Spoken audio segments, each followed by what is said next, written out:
Salut à tous et bienvenue sur Une vie de liberté. Je suis Tony, entrepreneur, marchand de biens, coach et investisseur.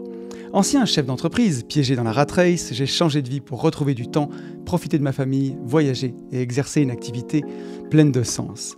Grâce à mes investissements, j'ai atteint l'indépendance financière en 2018 et depuis 2019, je partage ma passion de la liberté tous les 15 jours sur ce podcast.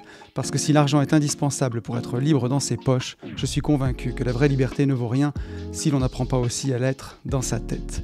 Et si vous souhaitez aller plus loin, je vous propose des livres, du coaching, des voyages entre investisseurs ainsi que des programmes de formation pour vous permettre d'accélérer votre chemin vers la liberté. Et c'est à nouveau avec un grand plaisir et une joie non contenue que je vous retrouve pour cet épisode un peu spécial, numéro 200. C'est fou. On va prendre le temps d'en parler et je voulais commencer, comme je le fais tous les 15 jours, on va pas déroger à la règle, en remerciant tous les gens qui m'ont écrit suite au dernier podcast avec Enzo. Un grand merci à Romain, Xavier, Alex, Florian, Ferdinand, Ludovic, Zaridj, 100H, Michael, Cédric, Nils, Chris, Anto et Alpha. Merci à vous tous. Merci aussi à tous ceux qui m'ont écrit en DM. Vous avez été nombreux à m'écrire en DM sur ce podcast. Peut-être parce que ça parlait de spiritualité aussi à un moment. Et voilà, je vois que c'est un sujet qui touche tout le monde. Et c'est pas facile d'en parler à visage découvert, mais un grand merci à vous tous. On est 6056 sur YouTube, on a pris pas mal d'abonnés, donc un grand merci à tous les nouveaux, bienvenue sur la chaîne, tous ceux qui seraient venus du podcast avec Enzo. On est à 507 notes sur Apple Podcast, une note de plus, donc pareil, merci à vous tous. Et je vous rappelle que si vous voulez me contacter, le plus simple, c'est encore de le faire sur Instagram, sur mon seul et unique compte Une vie de liberté, avec la petite étoile bleue. On l'a pris quasiment partout. On l'a pris aussi sur le compte des Gentlemen Investisseurs. Donc, parce qu'en ce moment, c'est la recrudescence des comptes miroirs, là, où on recopie le compte et on vient vous contacter pour un groupe WhatsApp ou je ne sais pas quoi. Que ce soit sur les Gentlemen Investisseurs ou sur Une vie de liberté, on ne fait pas de démarchage commercial direct. C'est toujours vous qui venez nous contacter. Et s'il n'y a pas l'étoile bleue, c'est pas nous. Voilà, donc en tout cas, si vous voulez me contacter pour des renseignements sur un séminaire, une formation, un coaching, tout ce que vous voulez, c'est toujours sur Insta, c'est le plus simple. Voilà, le compte avec la petite étoile bleue. Et je réponds encore à tout le monde, voilà, même si en ce moment, j'ai un peu de retard. Et je vous propose qu'on passe à la rubrique News.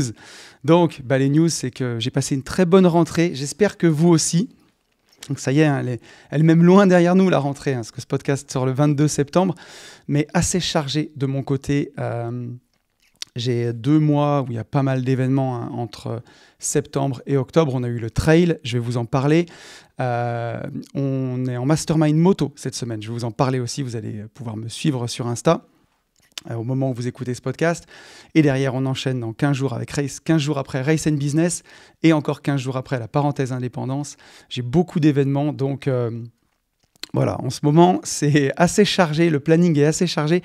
C'est passionnant aussi parce que c'est que des choses intéressantes. Le marchand de biens, ça, on visite beaucoup en ce moment, ça bouge. Voilà, c'est pas les années qu'on a connues, c'est pas 2020, 2021, 2022, mais voilà, ça en reprend le chemin, j'ai l'impression, petit à petit. Après, voilà, on va rentrer dans des années électorales, que ce soit les municipales l'année prochaine et les présidentielles l'année d'après. Parfois, c'est pas les meilleures années pour l'immobilier, en tout cas local, hein, quand on est vraiment dans des choses très, très locales, dans les petites villes.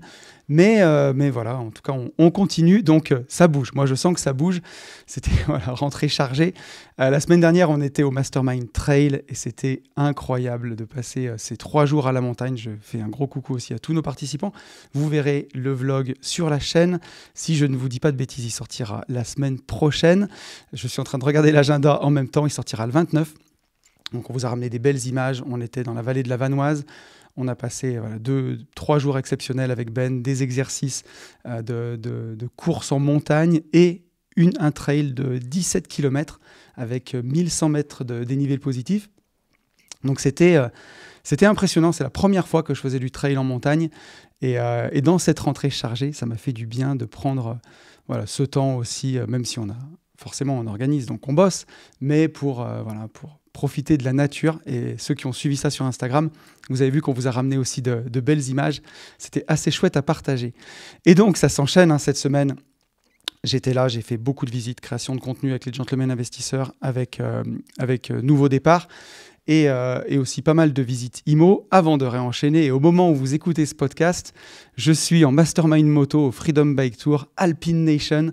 Donc toute la semaine, on va faire de la moto en Suisse, en Italie et en France. Si vous voulez suivre ça, ce sera sur Instagram. Je verrai si je prends le temps de ramener des images. Et je pense que ce sera peut-être notre dernier voyage moto. C'est le 5e. On est parti, si je ne dis pas de bêtises, 2021, 22, 23, 24 et 25. En tout cas, peut-être qu'il reviendra plus tard, mais on risque de faire une pause sur une année parce que l'année prochaine, on a aussi plein d'idées et on ne peut pas multiplier le temps. Parfois, il faut choisir. On en parlera aussi dans le sujet de la semaine, de tout ça. Donc, ce sera peut-être un mastermind qui va tirer sa révérence cette année pour revenir dans 2 ans, ou peut-être pas revenir, je ne sais pas encore.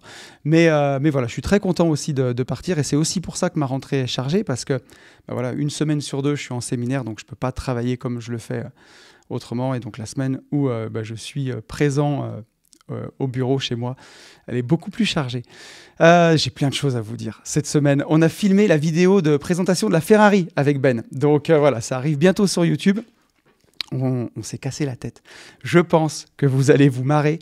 On a fait ça vraiment en mode un peu comme j'avais fait la vidéo pour la Porsche, parce que c'est des vidéos que je soigne un petit peu plus, parce que je sais que c'est des vidéos qui vont ramener du monde sur la chaîne. Je ne sais pas si c'est triste à dire ou pas, mais la vidéo la plus vue de ma chaîne YouTube, c'est pas un podcast de dev perso, c'est pas une vidéo inspirante ou une vidéo où j'explique de la bourse, c'est la vidéo de la Porsche qui a fait plus de 50 000 vues, bien loin devant toutes mes autres vidéos, c'est 10 fois plus vu que les autres vidéos de la chaîne. Et je sais que la vidéo de la Ferrari, elle ramènera du monde, et je crois qu'il n'y a pas un seul séminaire où il n'y a pas quelqu'un qui est là et qui m'a connu avec cette vidéo de la Porsche. Donc pour moi, c'était aussi chouette de présenter cette voiture. Je voulais le faire d'une façon qui nous ressemble. Donc on s'est filmé sans prise de tête. Vous verrez, c'est assez rigolo. Et à côté, on a voulu faire des plans un peu plus sympas. Donc je pense qu'on a fait quelque chose qui sera vraiment sympa visuellement et aussi rigolo. Donc la vidéo devrait sortir. Je l'ai calée pour le dimanche 12 octobre à 14h. Le temps de faire le montage de tout ça. Et voilà, une vidéo qui sortira un dimanche, un peu en hommage aux vidéos des youtubeurs auto qui sortent le dimanche. Ce sera rigolo. Et voilà, restez connectés pour ça. Je pense que vous allez passer un bon moment.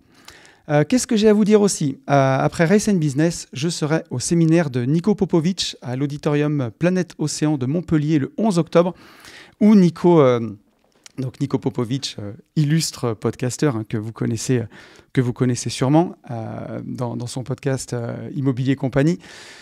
C'est rigolo parce que ça fera écho aussi au sujet de cette semaine. Avec Nico, c'était quelqu'un que je suivais sur ses podcasts depuis des années. J'écoutais beaucoup de ses podcasts pendant le confinement, je me rappelle. C'est là où je l'ai découvert. Et où pendant mes séances de sport, j'ai dû me faire toute la chaîne de podcasts.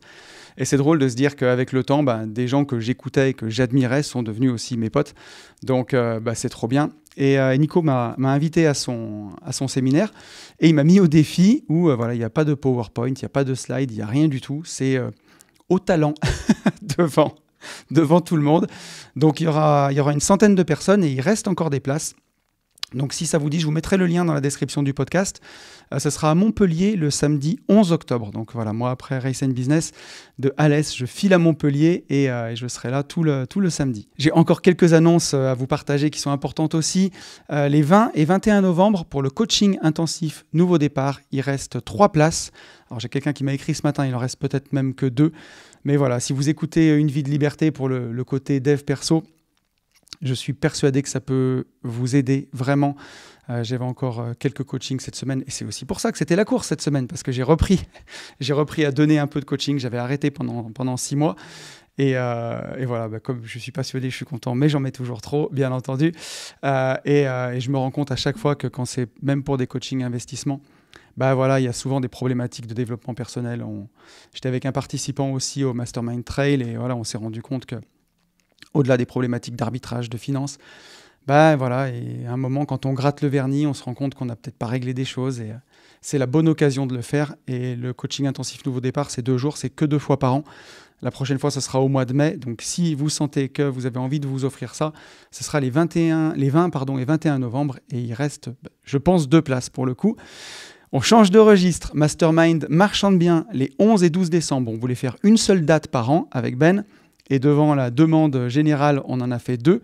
Voilà, on prend 20 personnes maxi, mais aujourd'hui, on n'a plus de contraintes. On est dans nos propres bureaux. J'ai plus de salle à réserver, j'ai plus rien. C'est génial. Donc voilà, aujourd'hui, il y a 10 places de vendues. Même si on est 10, c'est parfait, puisque voilà, on prend moins de risques financiers qu'à une époque quand on louait des salles de séminaire. Donc voilà, il reste une dizaine de places. Je parle avec pas mal de gens aussi qui sont intéressés. Je sais que c'est souvent vers la fin que les gens se réveillent en disant « Ah non, j'ai plus de place, donc je voulais venir et j'ai plus de place ». Donc les 11 et 12 décembre, pareil, vous avez le lien dans la bio. Je vais aussi vous parler du Mastermind Entrepreneuriat qui arrivera les 29 et 30 janvier.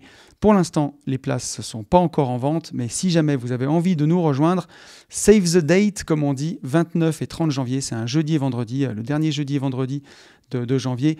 L'année dernière, ça avait cartonné, on devait prendre 20 personnes, on a poussé à 25. Cette fois-ci, ça sera dans nos bureaux, ici. Donc là aussi, j'ai pas de problématique de salle, donc c'est chouette. Mais voilà, l'année dernière, on s'était fait défoncer et j'ai refusé quasiment une dizaine de personnes. Donc le Mastermind revient. Pour l'instant, les places sont pas en vente, donc restez bien connectés. Ça va revenir. Et la dernière grosse annonce que je veux vous faire dans les news, qui est importante, c'est je suis en train de bosser d'arrache-pied sur la formation arbitrage de patrimoine. Et je me demande pourquoi j'ai une rentrée chargée, moi. Mais entre un séminaire tous les 15 jours, entre les coachings que j'ai repris, les visites marchands de biens et la formation arbitrage de patrimoine. Ouais, en fait, voilà, il suffit de faire les maths, en fait, et voilà pourquoi c'est chargé.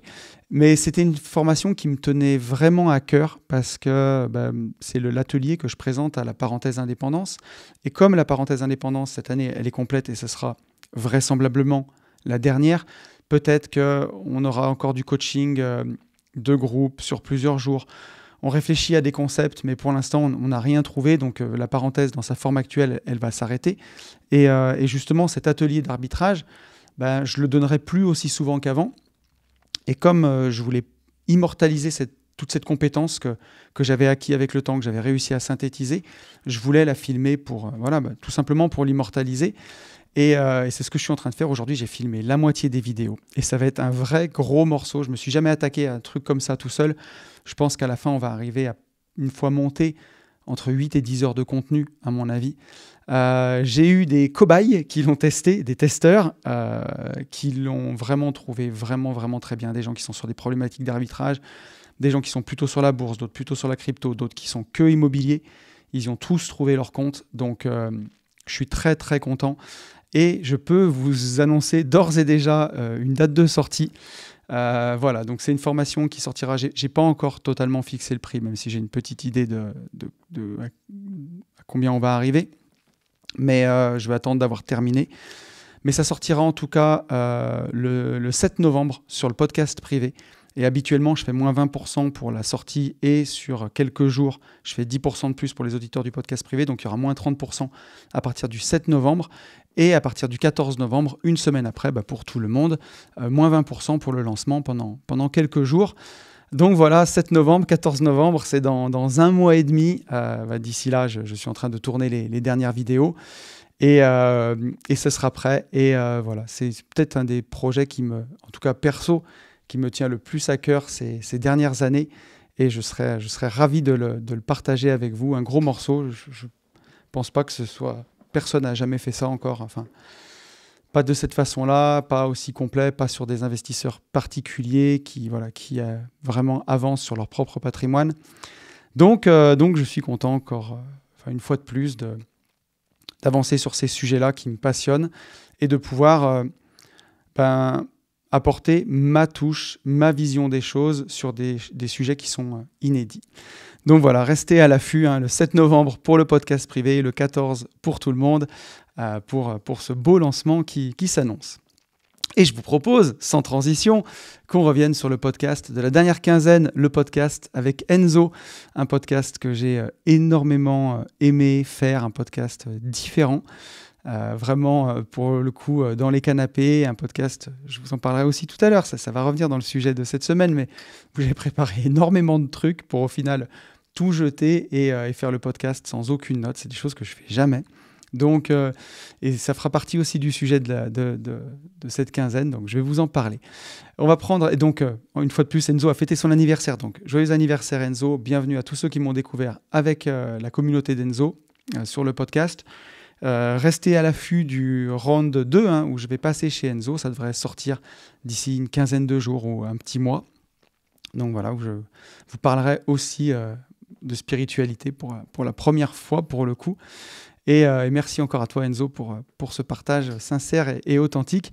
On prend un premier message de Nouri qui nous dit « Souvent les gens qui sont trop dans l'ego le sont pour cacher un manque d'assurance et de confiance.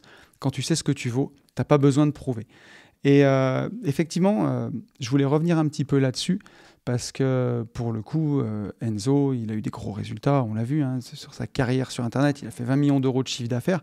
Alors, le chiffre d'affaires, c'est pas la marge, mais c'est quand même des chiffres qui parlent. Et c'est se mettre en danger quand même d'aller annoncer qu'on arrête, qu'on veut faire quelque chose de complètement différent, de tout remettre sur le tapis. Et justement, c'est mettre aussi son ego de côté. Et moi, à l'époque où j'étais entrepreneur de travaux publics, c'était le concours d'ego, quand je le voyais avec mes clients, avec tout.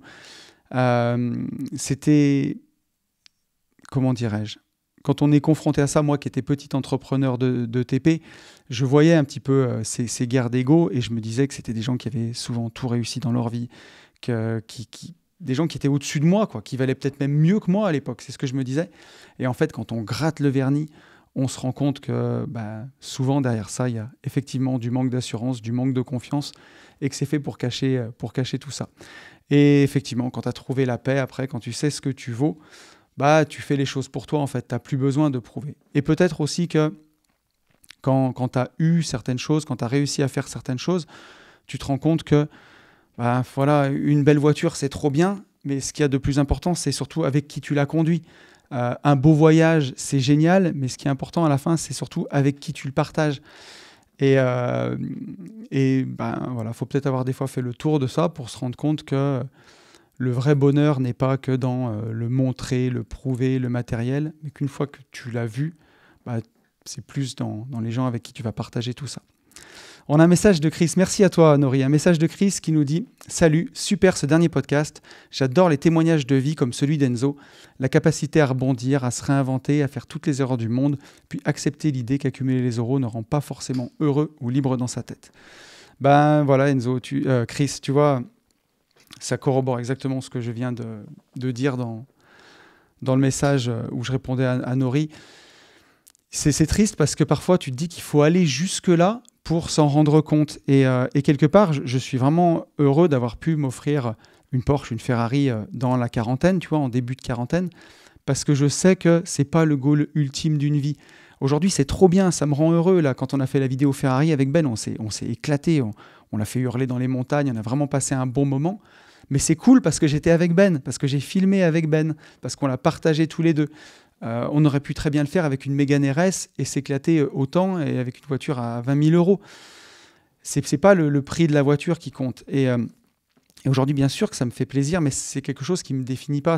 Voilà, si je ne les ai pas, je serai toujours Tony, je serai toujours tonton et je n'ai pas besoin de ça. Et ce qui me rend le plus triste, c'est que parfois, il y a des gens qui réalisent ces choses-là, ces rêves-là, c'est le rêve d'une vie de s'acheter une Porsche et ils le font à 60 ans pour se faire le même constat à la fin. Et c'est dommage d'avoir couru après ça toute sa vie pour se rendre compte que c'est pas ça qui fait le plus le bonheur. Et il y a des fois où je me pose la question. Hier, j'étais dans les bureaux, j'étais calé dans les canapés en train de préparer ce podcast et je regardais la baie vitrée qu'on a fait, enfin la verrière, les voitures en dessous.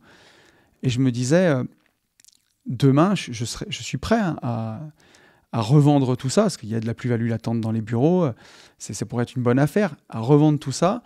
La seule chose qui me manquerait, ça serait vraiment un bureau pour enregistrer mes podcasts, parce que ça fait vraiment partie du confort que j'ai aujourd'hui, d'avoir cet environnement pour enregistrer. Mais ce qui me rend le plus heureux, c'est la liberté. C'est la semaine dernière être au trail, être à la montagne, la semaine prochaine aller faire de la moto, ne pas devoir obligatoirement être à un bureau à la même heure tous les jours. C'est ça qui me rend heureux. Et voilà, la liberté, c'est vraiment encore le plus important. Et c'est bien de s'en rendre compte, effectivement. Donc merci à toi, Chris. On a un message de Romain. Romain qui nous dit « Merci à Enzo d'assumer et de témoigner son chemin spirituel. Quant à toi, Tony, je ne suis pas surpris de voir à quel point la spiritualité s'immisce sur ton chemin également. Dès le premier jour où j'ai discuté avec toi, j'ai su que tu étais connecté. Bravo à vous deux pour ce partage et cette générosité. Merci pour le partage de vos parcours pro, vous êtes juste incroyables. Et encore bravo de vous assumer sans crainte du jugement. Merci à toi Romain pour ton message. Alors, je ne suis pas sûr de voir quel Romain tu es, mais bon, en tout cas, c'est un Romain que je connais puisqu'on a discuté ensemble. Pour moi, c'était important d'en parler, ça vient avec le temps. J'ai toujours dit sur Une vie de liberté, depuis 6 ans que je fais des podcasts. On a déjà eu des podcasts sur la foi, j'ai déjà parlé de spiritualité quand même dans ce podcast. Après, je ne veux jamais faire de dogme. Voilà, vous le savez, j'en ai parlé dans le podcast avec Enzo. Il a attrapé un livre en début de podcast et j'ai choisi de laisser la séquence parce que c'était naturel sur Jésus. Donc voilà, je suis chrétien, je suis catholique. Mais ce qui compte le plus pour moi, à mon sens, c'est de retrouver de la spiritualité aussi. Bien sûr que je suis attaché à cette religion. Hein. C'est la religion qui a façonné la France depuis plus de 1500 ans. Il y a une petite église dans chaque village de France. Ça fait partie de notre identité, ça fait partie de tout ça. Et bien sûr que je trouve que le message de cette religion, il est beau parce que c'est dans le fond un message de paix, un message d'amour. Mais pour autant, je ne veux pas faire de prosélytisme à chaque fois. Donc je suis personne pour dire à qui doit croire ou pas croire. Tout le monde est bienvenu sur le podcast. La seule chose que je trouve importante, c'est que je sens que notre époque a besoin de sens. Et avant, la religion apportait la spiritualité. Et maintenant qu'on a jeté la religion, on a débunké la plupart des religions, hein, on a jeté un peu la spiritualité avec. Et ça manque, quoi. Ça manque. Et les gens sont quand même en train de chercher du sens dans tout. Et donc, c'est remplacé un peu par de nouvelles religions ou en tout cas des choses un peu plus spirituelles. Je ne sais pas si on peut dire New Age, je ne sais pas si c'est le bon mot, mais on va aller chercher de la spiritualité dans l'univers, dans la connexion à l'univers, dans des choses comme ça. Moi, je respecte tout et quand c'est ça, c'est chouette parce que c'est aussi des croyances, c'est aussi de la spiritualité, c'est une forme de spiritualité et c'est important. Ce qui me fait plus de peine, c'est les gens qui n'ont plus du tout de spiritualité. Et je le vois et je pense que c'est assez général. Et dans le monde qui nous entoure et la violence du monde qui nous entoure, et aujourd'hui j'ai failli vous parler des choses violentes qui sont passées ces derniers temps, mais j'ai envie d'apporter un peu de lumière dans ce podcast. Il y a eu tellement de négatifs ces derniers temps. J'ai pas envie qu'on parle de négatifs dans Une vie de liberté. En tout cas, pas en ce moment. Donc, pour l'instant, j'ai choisi de mettre ça de côté. Mais je ressens que l'humanité qui nous entoure a besoin d'un peu de spiritualité, de croire peut-être en quelque chose de plus grand que soi, de réfléchir à la trace qu'il veut laisser dans ce monde, même si on ne parle pas d'un Dieu ou de quelque chose de plus grand que soi à proprement parler. Mais les gens ont besoin de sens, les gens ont besoin de donner du sens à leur existence et voilà, ils le cherchent pour certains, ils ont du mal à le trouver et je pense que c'est dommage. Donc moi, en partageant mon chemin un peu spirituel, encore une fois, je ne suis pas un sage sur une montagne qui médite toute la journée. Hein. Il y a aussi des fois où des trucs me gavent, il y a des fois où je ne suis pas content, il y a des fois où je m'énerve, où je perds patience. Mais je sais que ce chemin spirituel m'aide beaucoup et on le voit aussi en 2024, quand j'ai perdu des proches autour de moi, ça m'a beaucoup aidé. Et on le voit, hein, plus les gens avancent en âge et plus les gens avancent dans la vie et plus avec la logique des choses, ils perdent des proches.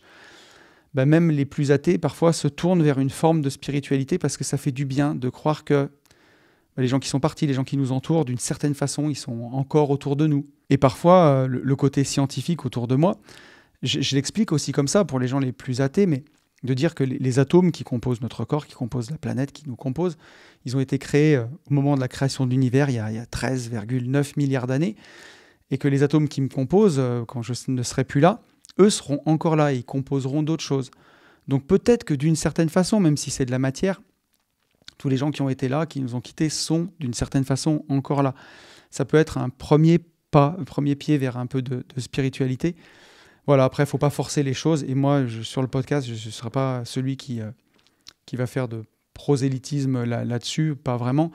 Mais par contre, pour autant, je n'avais pas envie de me cacher plus longtemps et de ne pas le partager parce que je pense que c'est important et ça prend de plus en plus de place. Hein. Quand on était à Equinox, le côté spirituel au sens large, mais il était hyper présent. Cette semaine-là, on n'était pas tout seul, quoi. il y avait du monde avec nous. Donc, parce qu'il s'est passé vraiment quelque chose dans tout ce qu'on a témoigné, dans tout ce qui s'est passé. Et ça nous dépasse. Et c'est bien, en tout cas, je trouve que c'est chouette d'être un peu ouvert. Et voilà, c'est bien de l'assumer aussi. Et encore merci à Enzo de l'avoir assumé. Et moi, je vous en parlerai peut-être dans une vie de liberté, hein, plus spontanément. Là, je le distille en filigrane autour des épisodes. Que cette foi, elle m'a fait énormément de bien. Et je suis content qu'Enzo l'ait partagé. Je vous en parlerai peut-être dans le podcast. Et puis aussi, voilà, quand on a foi en quelque chose de plus grand que soi, c'est une foi qui est inébranlable. Et quand on a ressenti cet amour, cette présence, on ne peut pas la déressentir, je pense. Et donc, on a une foi qui est extrêmement forte et elle peut aussi nous servir pour tout ce qu'on veut accomplir dans la vie, parce que si on arrive à transposer cette foi pour ce qu'on a ressenti de plus grand que nous, en nous, de croire en soi, hein, d'avoir confiance en soi, le même type de confiance en soi qui n'est pas conditionnelle, qui est comment dirais-je, qui est immense et inébranlable, on peut accomplir encore plus de choses, je pense. Donc, merci à toi, Romain. Merci à toi. Et puis je serais content que le podcast avec Enzo sorte pour pouvoir vous partager tout ça. Et on va prendre un dernier message de Cédric qui me dit « Hello Tony, comment vas-tu? Remis de ton trail et yoga ?» Donc oui, pour tous ceux qui n'étaient pas sur Instagram, vous n'avez pas vu de quoi il s'agit, mais on a fait de l'acro-yoga avec Yanis au Mastermind Trail. Yanis, dans ses nombreuses activités, il est en train de devenir prof d'acro-yoga. C'est indescriptible. Donc je vous invite vraiment à regarder le vlog de la semaine prochaine où on vous mettra quelques images. Mais vraiment, on s'est vraiment bien marré. Et Cédric me dit « Un message rapide pour souhaiter un bon anniversaire à ton podcast qui fêtera son 200e épisode. 200 épisodes pour montrer qu'il y a une autre voie que celle toute tracée qu'on nous dit être la voie unique. 200 épisodes et combien de gens impactés? Combien de petits en quête de liberté? Merci pour être cette voie. Pour ma part, tu sais que malgré mon âge, et oui à 50 ans, le phare de ta vision m'a permis de mettre des choses en place alors que tout autour de moi, tout le monde disait que le patronat et le capitalisme sont des gros mots. Je suis conscient que je m'y suis mis tard, mais qu'importe. Grâce à toi, mon fils aura plus d'armes pour s'offrir un maximum de perception pour son avenir. Et il aura au moins ça, une culture financière. À 7 ans, il a déjà son assurance vie et un DCA. En tout cas, merci de tes partages et d'être cette voix. Encore une fois, merci à toi et que ton énergie soit encore intacte, car il y a encore 200 épisodes à faire. Donc un grand merci à toi, Cédric. Voilà, tu es le premier à me voir souhaiter l'anniversaire du podcast. 200 épisodes et 6 ans, hein, au mois d'octobre, ça fera 6 ans à une semaine près. Même pas, je crois, au mois d'octobre, je crée la chaîne YouTube. C'est en septembre que je crée le podcast. Donc voilà, Une vie de liberté à 6 ans et 200 épisodes. Donc voilà, bon anniversaire podcast, longue vie à toi. Et merci Cédric, merci déjà pour ton message qui m'a touché. Et, voilà, ça me rappelle. Et on en parlera, hein, dans le podcast. Vous allez voir, je vais revenir longuement là, sur tout ça. Une fois de plus aussi pour vous montrer que par petits pas, podcast après podcast, on peut construire quelque chose de chouette et que ça vous donne envie aussi de donner vie à des choses qui sont importantes pour vous. Et merci à toi, Cédric. 6 ans de podcasting, c'est dingue. Je ne sais même pas où sont passées ces années. C'est passé tellement vite. Mais merci à toi pour ton message. Ça me touche et ça me motive à continuer. Tu verras, ça répond au sens que je donne à tout ça. Donc, vous l'avez compris, hein, le sujet de la quinzaine, c'est le podcast numéro 200. Et on va parler de régularité dans ce podcast, du pouvoir d'être régulier, de ce que ça nous permet de faire. Donc voilà, 200 épisodes. Joyeux anniversaire podcast.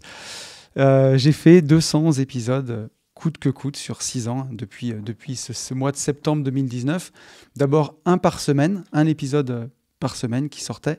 Puis ensuite, j'ai rencontré Yann avec les Gentlemen. Ça a été de plus en plus dur de tenir ce rythme. J'ai voulu faire des vlogs et c'était beaucoup de travail.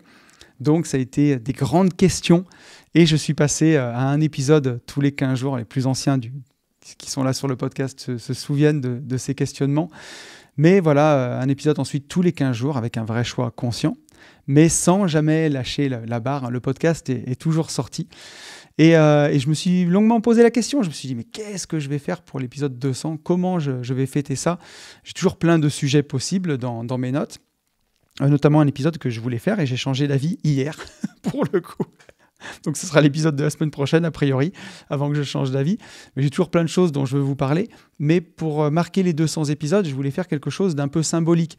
Là, c'était un sujet que j'aurais pu traiter n'importe quand. Et j'avais envie de le traiter parce que c'est un sujet qui me fait marrer et qu'il y a plein de choses à en dire. Mais je me suis dit, pour les 200, c'est pas le plus symbolique. Donc je voulais faire quelque chose de symbolique. Et je voulais pas faire non plus encore une rétrospective de sujets que j'ai traités dans le podcast. Parce que pour les 3 épisodes de cet été, c'est ce qu'on a fait. On a fait des rétrospectives justement pour que je puisse me reposer, prendre du temps pour l'été et aussi revenir quand même, apporter de la valeur et sur chaque sujet, revenir dessus et donner mon retour. Mais voilà, je voulais faire autre chose. Et la question que je me suis posée, c'est que je me suis dit, qu'est-ce que ça m'inspire le plus 200 épisodes ? Et je me suis dit que finalement, c'était vraiment un symbole de régularité et de longévité, parce que je m'en souviens au début où je faisais Une vie de liberté, quand j'avais 10, 15, 20 épisodes au bout de 20 semaines, ça faisait quand même plus de 6 mois, et je me disais, mais vivement, dans quelques années, quand j'aurai 100 épisodes, 150 épisodes, ça me donnera un peu cette légitimité, une sorte de preuve sociale. J'avais hâte que ce podcast, il laisse aussi sa trace d'une certaine façon dans l'univers du podcast, même si ce n'est pas le plus écouté, même si ce n'est pas le plus grand public, et ça a toujours été très bien comme ça, ce n'est pas le plus accessible, ce n'est pas Legend où on reçoit que des invités et où on va à l'essentiel au départ. Une vie de liberté, il y a peut-être un podcast sur 4 qui est en duo, le reste du temps c'est mes réflexions, c'est moi, on met du temps pour venir dedans, je vous parle de mon actualité, je donne la place aux auditeurs. Je sais que ce n'est pas le plus écouté, mais justement, en tout cas, le plus facile d'accès. Mais justement, pour moi, c'est comme ça que c'est bien et comme ça que je veux que ce soit. Et je me suis dit, aujourd'hui, tu y es, quoi. Tu as fait 200 épisodes. Il y a eu 6 ans de podcasting où tu t'es pas arrêté. D'abord, une fois par semaine, après tous les 15 jours. Et je me suis dit, cet épisode 200, c'est le bon moment pour vous parler du pouvoir de la régularité. Mais pour les plus fidèles du podcast, vous savez que j'ai déjà traité ce sujet il y a 4 ans et demi, en 2021. Ça devait être autour de l'épisode 80. À l'époque, je notais pas les numéros d'épisodes. Et l'idée, c'est pas de refaire le même podcast, bien entendu, vous allez comprendre. À l'époque, dans ce podcast, j'avais donné beaucoup de théories, de méthodes, de méthodes, mais théoriques, qui sont toujours valables d'ailleurs. Mais ça manquait peut-être un peu de vécu. Et aujourd'hui, après 200 épisodes, ça en manque un peu moins. Et pour le coup, je pense que c'est ma régularité qui est pour beaucoup dans le succès du podcast, parce que je m'étais fixé ce défi et cette règle de sortir coûte que coûte, quoi qu'il arrive, toutes les semaines et après tous les 15 jours. Et j'ai jamais dérogé à cette règle, c'est tout le temps sorti, quoi. Une vie de liberté. Je me rappelle que la première fois, quand je suis passé de une fois par semaine à 15 jours, le premier lundi où c'est pas sorti, ça m'a fait quand même quelque chose. Mais c'était un vrai choix conscient, c'était pas subi. Et je pense que cette régularité, elle y est pour beaucoup. Alors j'avais plutôt envie, pour ce 200e épisode, de vous parler un peu des dessous de ce podcast, au-delà de la théorie et des méthodes que j'avais pu partager à l'époque pour être régulier. J'avais envie de vous parler de ce que j'ai vécu concrètement pendant ces 6 années et de ce que j'ai appris sur moi en me fixant ce défi de sortir régulièrement ce podcast, d'abord une fois par semaine et ensuite tous les 15 jours. Et je voudrais que ce podcast ce soit une vraie célébration de ce qu'on peut accomplir en étant régulier, en s'astreignant à chaque semaine à rédiger quelque chose, à écrire quelque chose et à le présenter, à faire une sorte de travail, quelque part, mes devoirs que je vais présenter à toute la classe chaque semaine et tous les 15 jours. Ça m'a entraîné et je veux faire une vraie célébration de ce qu'on peut accomplir avec de la régularité et comment aussi on s'en sort concrètement quand c'est difficile et quand y a tout qui a l'impression de se mettre contre nous pour nous empêcher de sortir un podcast. Au regard de mon expérience personnelle, et l'idée c'est aussi que ça vous aide et que vous puissiez le transposer dans les objectifs que vous vous êtes fixés et où vous avez besoin d'être régulier. Et donc aujourd'hui, j'ai 200 épisodes dans les pattes d'une vie de liberté. Ça, c'est sur Une vie de liberté, mais en tout, en 6 ans, on n'est pas loin des 1000 contenus.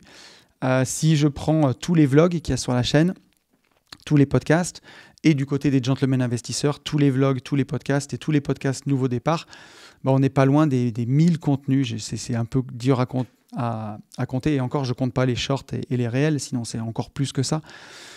Mais voilà, c'est fou ce qu'on peut faire en étant régulier. Et je me suis dit que cet épisode 200, c'était la bonne occasion de reparler de régularité du point de vue de mon expérience, de mon vécu.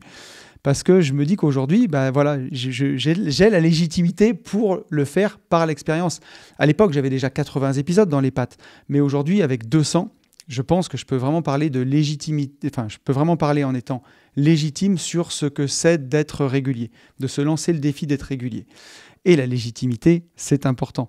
C'est pas que les conseils que j'avais donnés dans le podcast de l'époque étaient mauvais, bien au contraire, hein, c'est des super conseils, ils sont toujours valables, mais je trouve qu'il n'y a rien de tel que le vécu pour nous donner cette confiance qu'on va y arriver et pour nous donner cette légitimité sur le long terme. Et vous allez voir, on va aussi en parler dans l'épisode. Et je peux faire un petit crochet par la PNL, mais on insiste énormément là-dessus avec les coachs qu'on forme en PNL, avec Nouveau Départ, parce qu'on accueille des gens en coaching et on forme aussi des coachs. Et même en connaissant toute la théorie, quelqu'un qui a fait toutes les formations, et on a le cas, et la plupart du temps, forcément, ça résiste.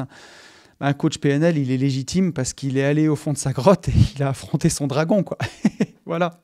Alors, on n'est jamais arrivé dans la vie, hein, mais on a tous des blessures qui nous ont impactés, qui ont créé des filtres et qui font qu'aujourd'hui, voilà, on n'agit pas en accord avec soi-même, on n'agit pas en accord avec ses besoins, mais plutôt par rapport aux croyances auxquelles on a fini par croire parce que la vie nous a façonnés comme ça. Et donc, voilà, parfois, il faut retourner voir des gens de son passé, il faut leur parler. Et c'est important. Et c'est ça qui fait un vrai coach PNL quand il te dit « je sais que c'est difficile et je ne te lâcherai pas la main ». Il te dit « je sais que c'est difficile parce que je suis passé par là. Je sais ce que c'est de traverser le chemin que tu vas traverser parce que je l'ai fait. » Non seulement il a la compétence technique, mais il a aussi le vécu. Et c'est ça qui fait un vrai bon coach. Et c'est aussi pour ça, malheureusement, que j'ai vu beaucoup de psy quand j'étais plus jeune dans mon parcours et avec qui ça collait pas parce qu'il y avait beaucoup de théoriciens et de gens qui eux-mêmes avaient mis sous le tapis leurs propres problèmes. Et ça peut pas marcher. Et donc, pour revenir sur le podcast, moi, mon dragon, c'était de trouver un sujet de podcast, le développer et le publier coûte que coûte, chaque semaine et après chaque quinzaine. Et voilà, en tout cas, sur 200 épisodes, jusqu'à présent, so far so good, j'y suis arrivé. Et donc, je vais vous partager 10 choses dans ce podcast que j'ai apprises sur moi et que je veux vous partager en étant un podcasteur régulier. Mais avant ça, je veux revenir rapidement sur la théorie dont j'avais parlé dans cet épisode de l'époque. Et au-delà du sens qu'on va donner derrière notre engagement, bien entendu, du pourquoi je fais ça, pourquoi j'ai lancé ces podcasts et à quels besoins je réponds en lançant ces podcasts. Ça, c'est hyper important et on va en parler. Donc ça, c'est la base. Mais au-delà de ça, une fois qu'on sait pourquoi on le fait, les 2 secrets pour réussir, à mon sens, c'est donc la régularité et la discipline. C'est ce que je vous partageais.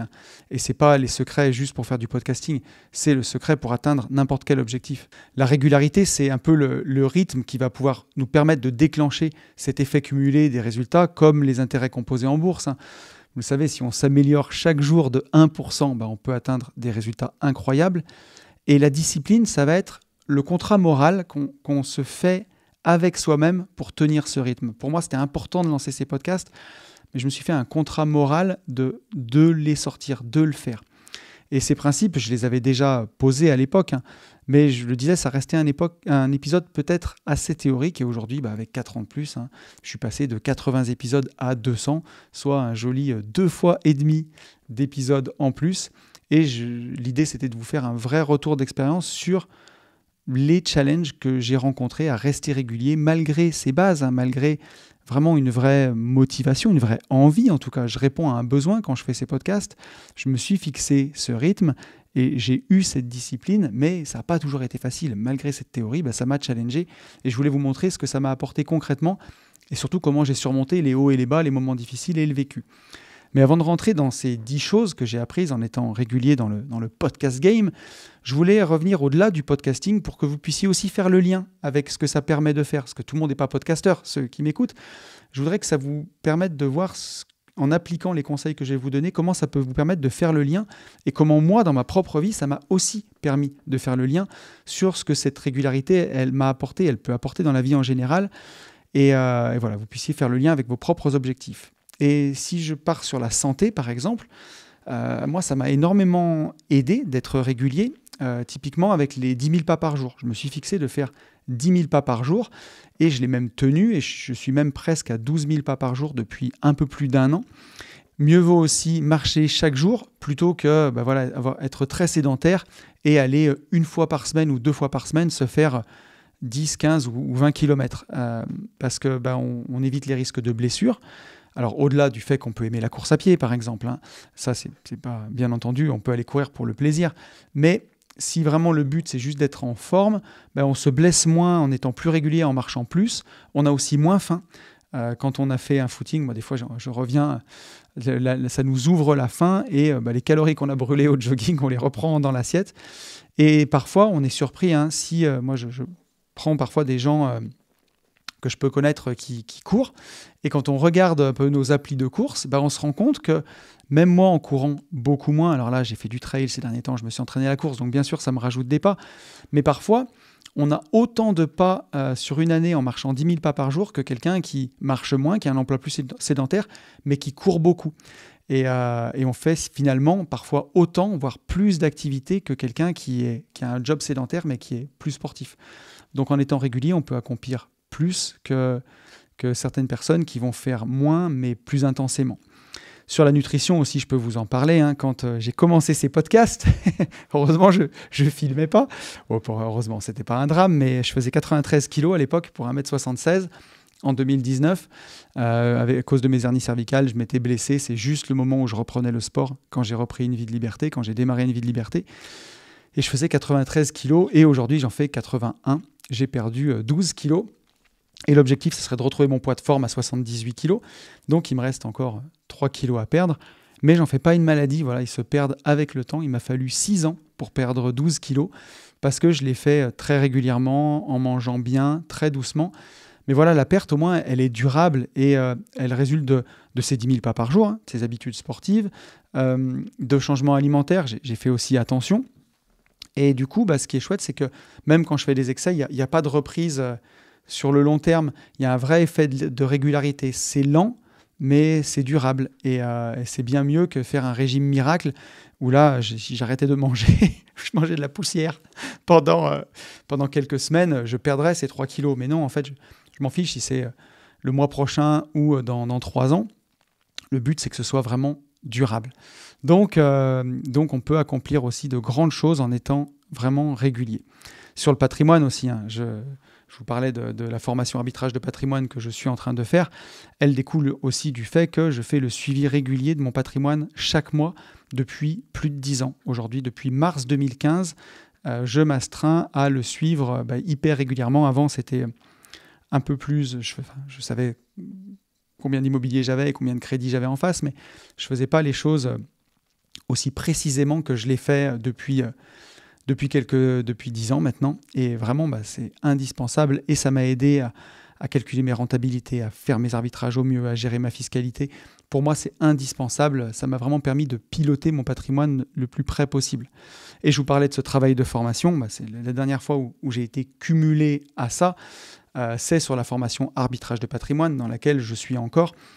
Quand on est seul à mener ce projet, c'est un projet qui est immense, hein, qui peut être décourageant au début. Quand j'ai vu que j'ai fait le sommaire, je me suis dit, mais j'ai tellement de choses à dire, combien de temps je vais mettre pour faire tout ça, de rédiger vraiment toutes les parties, parce que comme c'est quelque chose en plus que je fais sur le long terme, des choses que j'ai écrites il y a un mois, il faut que ce soit vraiment frais au moment de tourner, donc j'écris énormément. J'ai un script qui fait presque 100 pages pour pouvoir quasiment lire les vidéos, pas comme dans ce podcast où j'ai quelques notes et où après je vais dans le fil de mes pensées, mais là, c'est pas de la lecture, hein, bien entendu, mais j'ai toutes les idées qui sont notées pour tout me les remettre en tête avant de tourner chaque vidéo. Donc, c'était un gros morceau.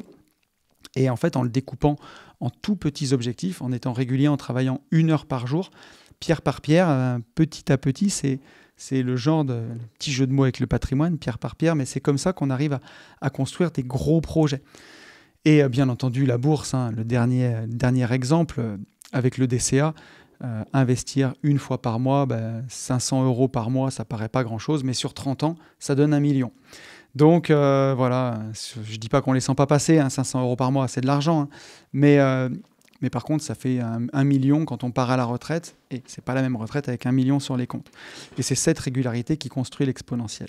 Donc voilà pour introduire ces 10 choses que je veux vous partager, et pour que vous puissiez aussi faire le lien avec ce que ça peut vous apporter dans votre vie. C'était important de faire ce rappel.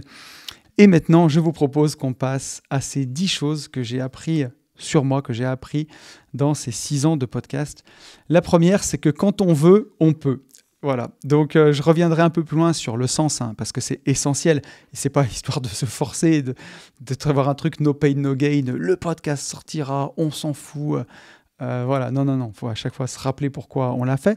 Et je vais parler de ce point, mais je voulais pas l'aborder en premier. Parce que je voulais vraiment aborder ce point-là en premier.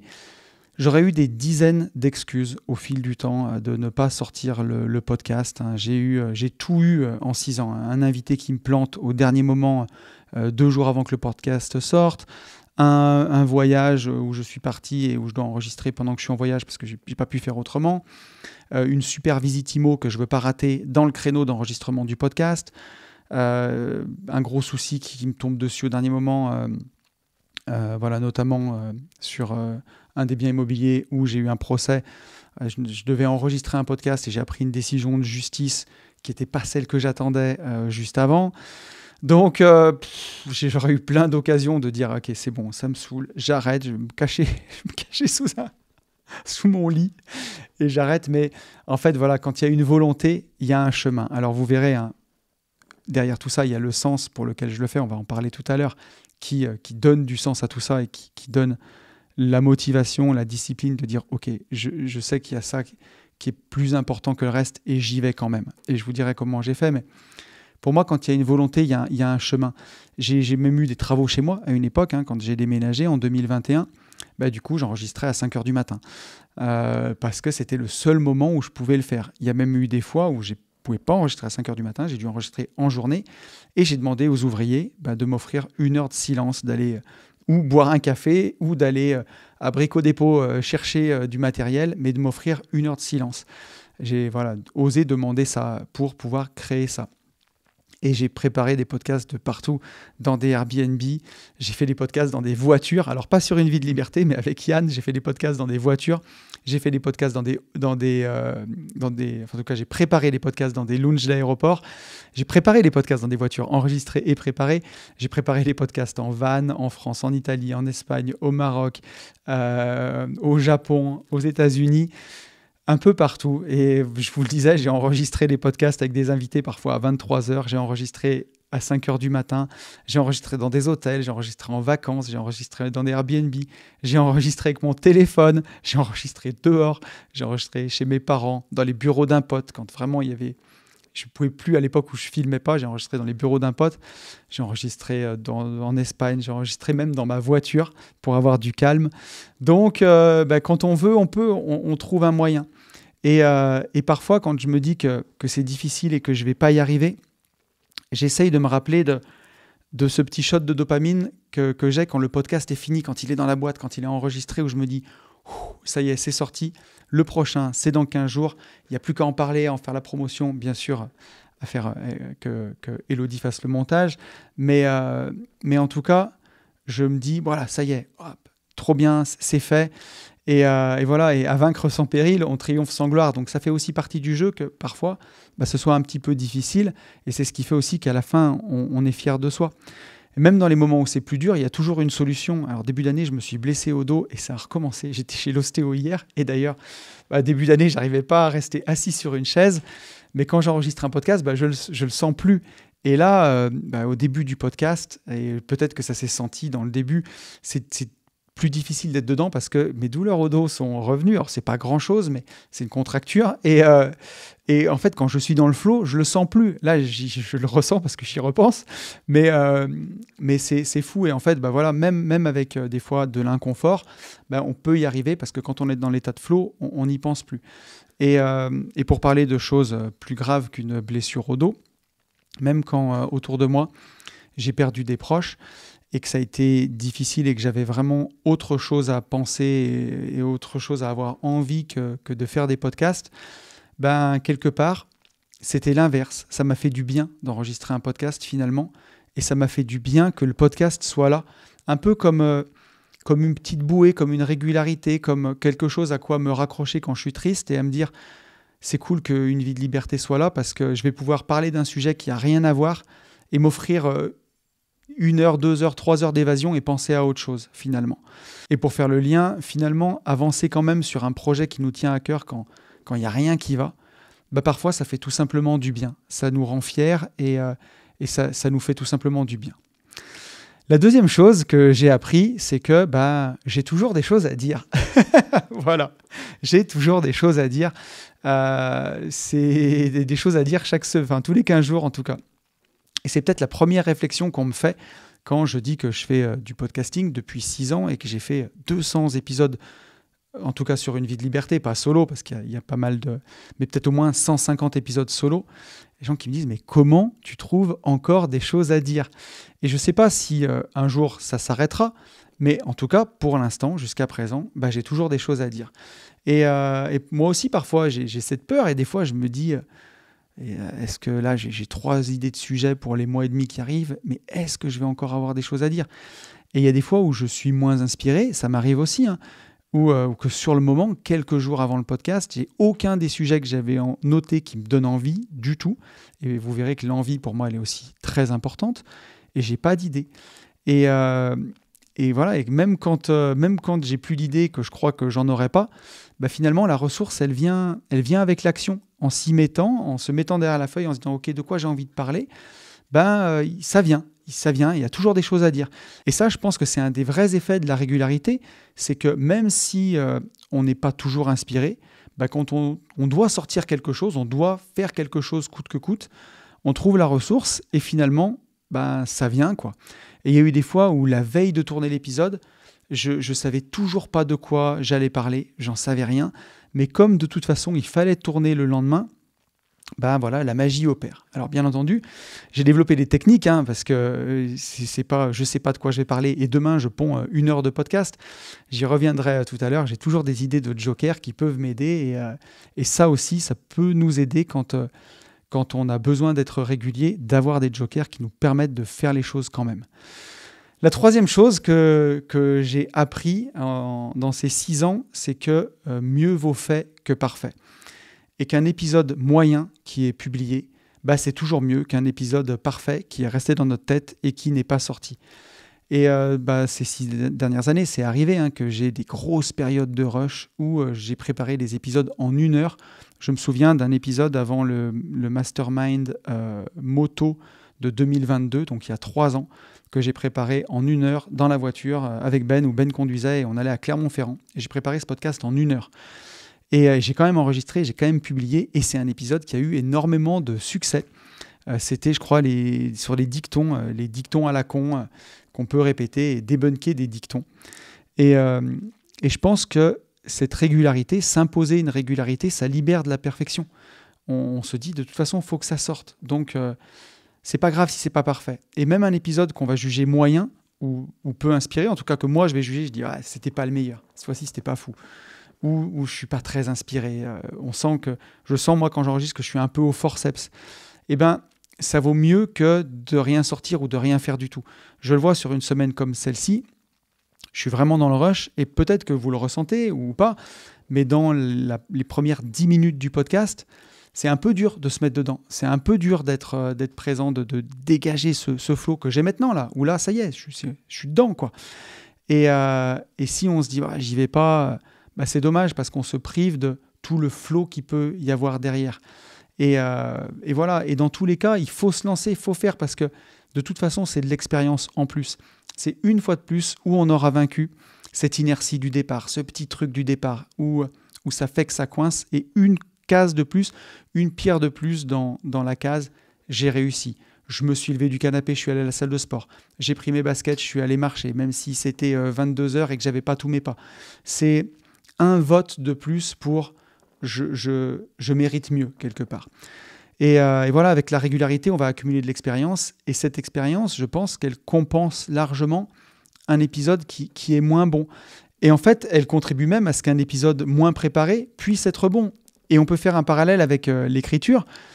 Sans s'entraîner à écrire un peu chaque jour, un auteur ne fera jamais un chef-d'œuvre d'un seul coup. C'est impossible. Le parallèle avec l'écriture, il est encore plus frappant. Il faut écrire tous les jours. Et je vous le disais un peu tout à l'heure, mais parfois, on a vraiment des belles surprises grâce à ça, parce que certains épisodes que j'ai moins préparés, comme celui dans la voiture à Clermont-Ferrand, où je prépare un épisode seulement en 1 heure, c'est un épisode qui, pour le coup, est très spontané, vient du cœur, et ça peut cartonner bien plus que certains épisodes que j'ai mis parfois des jours à préparer. Et c'est ça la magie du podcasting. Je me rappelle d'un podcast sur stratégie versus tactique. C'est un des podcasts, je ne sais pas si j'ai le plus préparé, ou je crois qu'un de ceux que j'ai le plus préparé, c'est celui sur Faites vous-même votre propre malheur de Paul Václavic. Je crois que j'ai dû passer peut-être au moins 10 heures à préparer ce podcast. Et c'est un podcast parmi tant d'autres, on ne m'en parle jamais de cet épisode. Alors que l'épisode que j'enregistre en fin de confinement, ou début 2021, je crois, ou début 2022 peut-être, je ne me souviens plus. Mais je crois que c'est début 2022, après mon voyage à Cuba, sur à quoi ça sert tout ça. Et l'épisode finit avec la chanson Redemption Song de Bob Marley. Tout le monde me parle de cet épisode. Et c'est un épisode que je n'ai même pas préparé. Je note 4 mots sur une page et j'y vais, quoi. Donc, voilà, parfois, il y a de la magie. Et c'est un épisode, en tout cas, qui venait du cœur, qui était très spontané. Donc voilà, mieux vaut fait que parfait. Et mieux vaut, pour faire du parallèle, vous aider à faire ce parallèle, hein, mieux vaut une journée à 8000 pas parce que vous êtes ressorti faire 3000 pas, vous étiez fatigué, qu'une journée à 5000 pas parce que vous n'êtes pas sorti. C'est pas parfait, vous n'avez pas fait le taf, mais vous l'avez fait quand même. Mieux vaut aller à la salle, faire une séance d'une demi-heure, même si on n'a pas envie, que de rester dans son canapé. C'est pas parfait, mais c'est fait. Le 4e point que j'ai noté, ne pas rester prisonnier de son format. Et c'est peut-être ce qui a été le plus dur pour moi, et ce qui est le plus dur aujourd'hui, ne pas rester prisonnier d'un cadre qu'on s'est créé soi-même, de choses qu'on a créées soi-même. Et ça a été déjà un choix très difficile pour moi à l'époque, hein, quand j'avais créé Une vie de liberté, de faire cet épisode 1 fois par semaine. Quand je l'ai passé à tous les 15 jours, pour les fidèles du podcast, pour ceux qui s'en souviennent, vous savez que pour moi, ça a été un choix qui a été cornélien, hein, qui a été très très difficile, où je m'étais dit, mais c'est un engagement que j'ai pris, comment je peux... Il y a beaucoup de gens qui le suivent, je vais trahir les gens si je passe tous les 15 jours. Mais pour autant, j'avais besoin de créer de l'espace parce que je m'en sortais plus, c'était trop de travail, trop de pression. Et voilà, et j'ai réussi à le faire parce que, vous le verrez, on va arriver à la question du sens très bientôt. Et ça n'avait plus de sens de le faire toutes les semaines. Mais pareil, même dans le format d'Une vie de liberté, je me suis longtemps interdit de changer le format où je faisais la définition d'un terme au début. Parce qu'on pose quelque chose et puis ensuite on se dit, j'ai posé ces bases, je ne veux pas les changer. Et puis avec le temps, sur Une vie de liberté, je me suis libéré. J'ai osé explorer plein d'autres sujets. Sortir de la finance pure, sortir du dev perso pur. Et voilà, explorer à la fois des choses de dev perso, des choses de finance, un mélange des deux. J'ai aussi osé explorer d'autres sujets, même si on reste un peu dans la sphère. Hein. Mais alors, c'est plus dans le podcast, c'est sur la chaîne YouTube, mais un peu comme d'oser faire la vidéo Porsche sur la chaîne et bientôt la vidéo Ferrari. Là, je suis presque dans un format YouTuber auto, quoi. Où il y a des gens sur la chaîne, ça peut surprendre en tout cas quand c'est pas les mêmes vidéos que d'habitude, où c'est du marchand de biens, ou du dev perso, ou de la finance. Et voilà, c'est parfois pas facile de sortir d'un format qu'on a créé, et pourtant, faut pas hésiter à le faire. C'est ça aussi la magie de créer. Faut pas rester prisonnier de ce qu'on a construit. Et ça, je pense, en revanche, que c'est un des points faibles de la régularité, parce que ça va créer un rituel. Moi, je sais que j'ai mon rituel, où j'ai mon petit verre d'eau à côté, j'ai mes 2 lumières ici, j'allume mon décor, j'ai mon petit miroir pour voir si je suis bien cadré, j'ai mon petit miroir ici pour voir si j'ai pas des cheveux plein mon t-shirt. J'ai tout ça et ce cadre que j'ai créé autour de moi pour me mettre en confiance, pour créer ce podcast où je sais que je me pose pas de questions, je sais que tout fonctionne, l'alimentation du micro, elle va pas se couper, le téléphone, il va pas se couper, il est chargé, c'est un petit rituel que je répète. Il faut pas que ce rituel-là enferme pour le contenu. Et parce que le cadre, ça rassure et il est important, le cadre, mais l'important, c'est aussi derrière d'être libre dans ce cadre, que ce cadre, il nous permette à exprimer notre plein potentiel dedans. Moi, quand je cadre, par exemple, le portail est fermé, la sonnette des bureaux est coupée. Ça, c'est le cadre que je crée pour me permettre d'être libre dans ce cadre. Et ça, c'est vraiment quelque chose auquel j'essaye de faire attention. Et voilà, du coup, j'essaye quand même de varier les sujets, les invités, les formats, comme dans le canapé avec Enzo, par exemple. Quand Enzo est venu, je me suis vraiment mis dans le canapé pour ne jamais me lasser, pour le coup. Et vous verrez, je vous en parlerai aussi un petit peu plus tard. Même avec Enzo, j'ai jeté mes notes, en fait. J'ai fait un podcast comme je fais jamais, où j'ai même pas mes questions, quoi. Et ça aussi, je trouve qu'on peut le transposer à beaucoup de domaines. Si en muscu, vous vous entraînez toujours d'une façon, ben voilà, de temps en temps, ça fait du bien de sortir du cadre. Si vous avez l'habitude de courir tous les samedis matins, des fois, ça fait du bien d'aller courir le samedi soir. Et ne pas rester prisonnier d'un cadre, d'un format, de choses qui ont marché à un moment, parce que ça a marché, et ne pas vous offrir ce plaisir aussi du changement dedans. Et voilà, justement, on y arrive à ce point numéro 5. Aussi, le plaisir est indispensable. Et ça, c'est important. Et là, on va parler du sens. La régularité, ça ne veut pas dire routine, ça ne veut pas dire absence de plaisir, surtout pas. Bien sûr qu'il y a du cadre, j'en parlais à l'instant, mais il faut que ce cadre permette la liberté.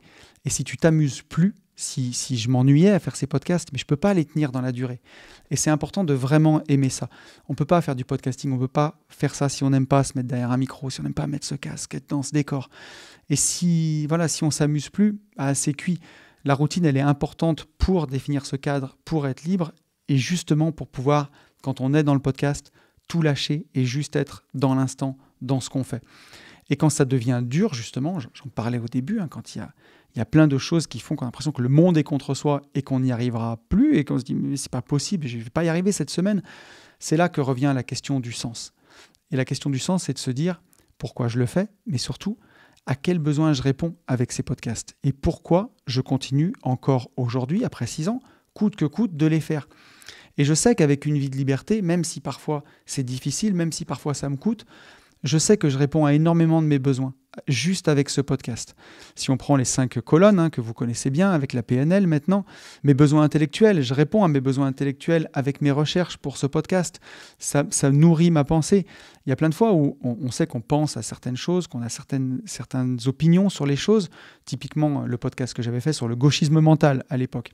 Je la connais, mon opinion sur ces choses-là. Mais le fait de la mettre par écrit m'a aidé à encore plus affiner ma stratégie et à me respecter, être moi-même. Et donc aujourd'hui, j'arrive à contrecarrer des arguments de gens parfois dans la vie de tous les jours, quand ça m'arrive, toujours en me respectant, en étant toujours bienveillant, en étant toujours la personne que je suis. Et c'est beaucoup plus facile pour moi parce que j'ai vraiment mis cette pensée par écrit. Aujourd'hui, je suis très clair avec ce que je pense, avec ma vision des choses. Et ça, c'est parce que je fais ce travail personnel et ensuite je viens le délivrer devant les gens. Donc ça répond à mes besoins intellectuels, une vie de liberté. Ça me permet tous les 15 jours de faire un vrai travail intellectuel qu'on n'a plus l'occasion de faire quand on n'est plus à l'école. Ça répond à mes besoins relationnels avec la communauté. Ça me permet d'avoir des coachings, de partager, d'aider les gens en coaching, parce que ça, c'est des choses qui sont importantes pour moi. Ça me permet d'avoir du contact avec les gens qui m'écoutent en DM Insta. Ça me permet de rencontrer des gens, d'avoir des gens qui viennent en séminaire pour me rencontrer, pour passer des merveilleux moments avec eux, au trail, à Race and Business, au Mastermind Moto, à la parenthèse. Donc ça vient m'aider remplir mes besoins relationnels. Ça remplit aussi mes besoins spirituels. Quand la rencontre qu'on fait avec Enzo, c'est chouette de parler de tout ça. Et au-delà de ce qui s'est passé dans les podcasts, on a passé des super moments ensemble à parler aussi de spiritualité et ça fait du bien. Bien entendu, ça répond à mes besoins oniriques, mon besoin de rêver. J'ai eu plein d'invités dans ce podcast et j'ai réalisé plein de rêves avec ce podcast. J'ai même parlé de ma rencontre quand j'ai croisé Booba à Miami. Des fois, je me pince encore et ce podcast m'a permis d'immortaliser ce moment au-delà de mes souvenirs. Si un jour j'ai envie de me replonger dedans et de retrouver mes souvenirs intacts, il suffit que j'aille réécouter ce podcast. Et j'ai rencontré plein de gens que j'adorais dans le monde du podcast. J'ai rencontré, il y en a certains qui sont devenus des potes. Ça m'a permis de faire des voyages, d'aller faire de la moto au Maroc, tous ces podcasts. Donc ça répond à mon besoin onirique de rêve. Et bien entendu, c'est la première colonne, mais là je l'ai mis en dernier. Ça répond aussi, bien entendu, à un besoin matériel avec les ventes qui sont liées au podcast. Je suis hyper heureux de faire la formation arbitrage de patrimoine parce que je sais qu'elle va être incroyable et qu'elle va aider énormément de gens parce que c'est du 100% concret. Je partage des cas concrets d'arbitrage que j'ai eu de vendre un bien de famille. Ça, il y a plein de gens qui ont ces choses-là. J'ai encore eu la problématique en coaching hier de quelqu'un à qui ça tordait le bide de faire ça. Et moi, c'est toutes des questions que j'ai eues et des décisions extrêmement difficiles que j'ai prises à l'époque. Et j'ai pu l'aider grâce à mon expérience. De vendre des biens pour les investir en bourse, de vendre des biens pour racheter de l'IMO, de vendre des biens à la découpe. Et je sais que ça va aider énormément de gens. Donc, ça répond à tous les besoins qu'on a vus. Et bien sûr, ça va générer de l'argent et ça répondra aussi à un besoin matériel pour moi.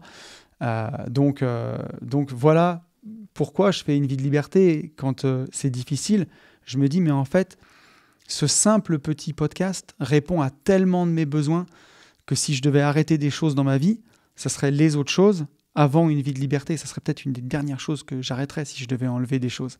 Donc c'est dans ces moments-là que je me rappelle pourquoi je le fais, à quels besoins je réponds et pourquoi je continue de le faire. Et là aussi, vous pouvez le transposer pour vous. Vous rappelez à quels besoins vous répondez quand vous faites du sport, quand vous mangez mieux, quand vous foncez en visite, quand vous investissez en bourse, quand vous êtes dans ce travail qui est peut-être pas parfait ou qui est difficile, ou dans ce travail que vous vouliez à corps et à cri et qui s'avère plus difficile que prévu. C'est de se rappeler à quels besoins vous répondez quand vous faites ce travail et pourquoi vous l'avez commencé au départ. Et donc aussi pour tout simplement revenir au fait de s'amuser et qu'il faut qu'il y ait du plaisir. Dans ce podcast, j'ai failli vous parler de l'actualité et pour ceux qui ont suivi les choses sur Instagram, qui ont suivi mon Insta, vous voyez peut-être de quoi je parle. Et je me suis dit, je préfère amener de la lumière dans ce podcast parce que ça a été tellement négatif ce qu'on a vu sur les réseaux sociaux, sur YouTube, ces 10 derniers jours, que j'ai eu envie d'apporter du sourire, de la lumière, de l'espoir. Et voilà, et ça fait du bien d'avoir un peu de lumière dans une vie de liberté. Et pour ça, il faut s'amuser. Et voilà, et ça fait du bien. C'est aussi important, très important. Le point numéro 6 que je voulais aborder, c'est que la régularité, au bout d'un moment, devient une identité. Et je me suis rendu compte avec le temps que petit à petit, quand on est très régulier dans quelque chose, et une vie de liberté, c'est le meilleur exemple finalement, on finit par devenir ce qu'on fait. Et les premiers temps, j'étais un gars, un marchand de biens qui faisait des podcasts et qui partageait. Et en fait, au bout de 200 épisodes, même si dans ma tête, j'étais convaincu que j'étais un podcasteur du départ, au bout de 200 épisodes, je suis devenu un podcasteur aux yeux des gens par la force des choses. Et voilà, je crois que dans ma tête, j'étais même podcasteur en 2016 parce que dans ma voiture, je m'entraînais à tourner des petits podcasts 3 ans avant de les publier. Ce serait rigolo de retrouver ces audios dans mon téléphone. Mais voilà, et aujourd'hui, je me demande plus si je vais publier le podcast. C'est intégré en moi, en fait. Et c'est pas juste une habitude que j'ai prise, c'est une partie de qui je suis devenu. Et ça, je pense que c'est aussi vraiment valable avec l'alimentation, avec le sport.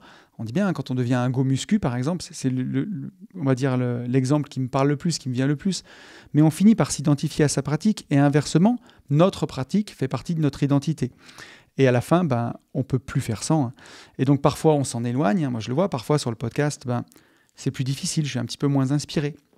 Et parfois, c'est la lune de miel. J'ai des idées de sujets pour les 2 mois qui arrivent, des idées d'invités, et c'est le feu. Et parfois, c'est plus difficile. Et en tout cas, on y revient toujours. Et je pense que le fait d'être régulier sur une vie de liberté, c'est devenu vraiment aujourd'hui une part de mon identité. Le point numéro 7 que j'ai noté, c'est qu'il faut de l'organisation. Ça, c'est hyper important. C'est un des secrets. Anticipation et organisation, ces 6 années me l'ont appris.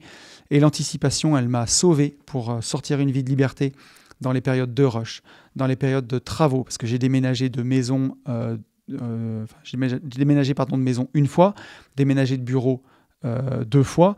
Donc voilà, il fallait pouvoir tourner dans ces moments-là. Et donc, il faut avoir des jokers, on va en parler tout à l'heure. Mais ça m'a aidé, cette anticipation. Et pour ça, concrètement, je sais que j'enregistre une vie de liberté le jeudi, tous les 15 jours, de 8h à 10h, et ça ne bouge pas. Ben sait que c'est le moment où j'enregistre ce podcast, donc il fait en sorte de s'entraîner à ce moment-là, ou s'il est au bureau, maintenant on a des vastes bureaux, mais de ne pas avoir quelqu'un qui vient, de ne pas prendre de rendez-vous, il le sait aussi, et ça bouge quasiment jamais, donc ça me permet vraiment moi, c'est calé dans mon agenda 1 an à l'avance, le créneau d'une vie de liberté. Tous les 15 jours, le jeudi à 10h, Donc, je me pose plus de questions. Et en ce qui concerne mes autres podcasts, les Gentlemen Investisseurs et Nouveau Départ, on cale les enregistrements sur 6 mois à l'avance, à chaque fois. Et dès qu'on a terminé 2 ou 3 épisodes, on recale les mois qui suivent pour avoir toujours 6 mois d'avance et être sûr qu'on ne se rate pas parce qu'on a tous des emplois du temps très chargés. Et pour la préparation des épisodes, aujourd'hui, c'est fantastique avec l'IA parce que ça m'a permis de faire ce qui me prenait énormément de temps avant.